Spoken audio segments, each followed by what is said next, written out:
تو یاد رکھیے رمضان میں ان فضول بحثوں میں نہ پڑے. یہ کوئی 8 پڑھنے والا ہو یا 20 پڑھنے والا ہو، اس سے طے نہیں ہوگا کون جنت میں جائے گا کون جہنم میں جائے گا.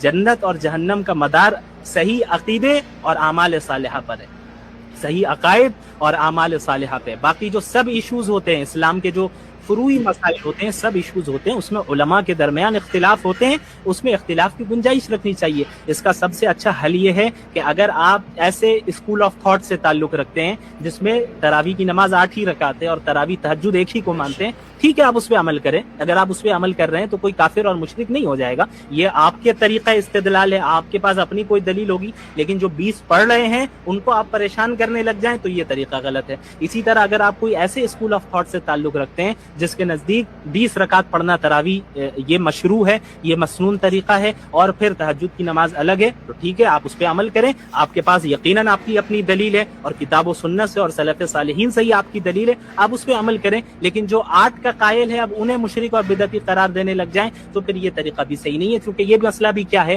ایک فرعی مسئلہ ہے، میجر ایشو نہیں ہے اسلام کا، یہ مائنر ایشو ہے، سب ایشو ہے، فروعی مسائل جسے ہم کہتے ہیں. تو فروعی مسائل میں اور سب ایشوز میں جہاں اختلاف اور ڈفرینٹ اوپینینز کی گنجائش ہے وہاں رہنے دیں.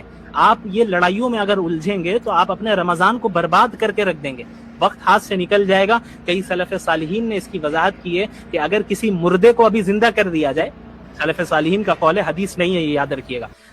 سلف صالحین میں سے کسی عالم دین کا قول ہے، ان کا نام اس وقت میرے ذہن میں نہیں آ رہا ہے، بڑے مشہور عالم ہے، جنہوں نے کہا کہ اگر کسی مردے کو زندہ کر دیا جائے اور اس سے پوچھا جائے کہ تمہاری تمنا کیا ہے، تو وہ رمضان کے ایک دن کی تمنا کرے گا. اللہ اکبر!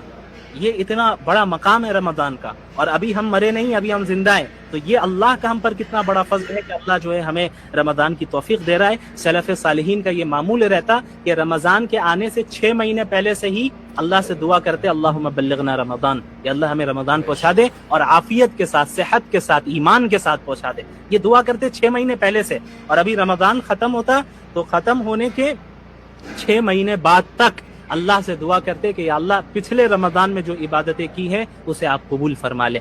یہ طریقہ ہمارے سلف صالحین کا رہا، ہمارے علماء کا رہا، اکابر علماء امت کا رہا، یہ طریقہ صحابہ کرام کا رہا، یہ طریقہ اللہ کے رسول صلی اللہ علیہ وسلم کا رہا. تو یہ حضرات رمضان کا استقبال اس طریقے سے کیا کرتے تھے، تو ہمیں بھی اسی طریقے سے رمضان کا استقبال کرنا ہے.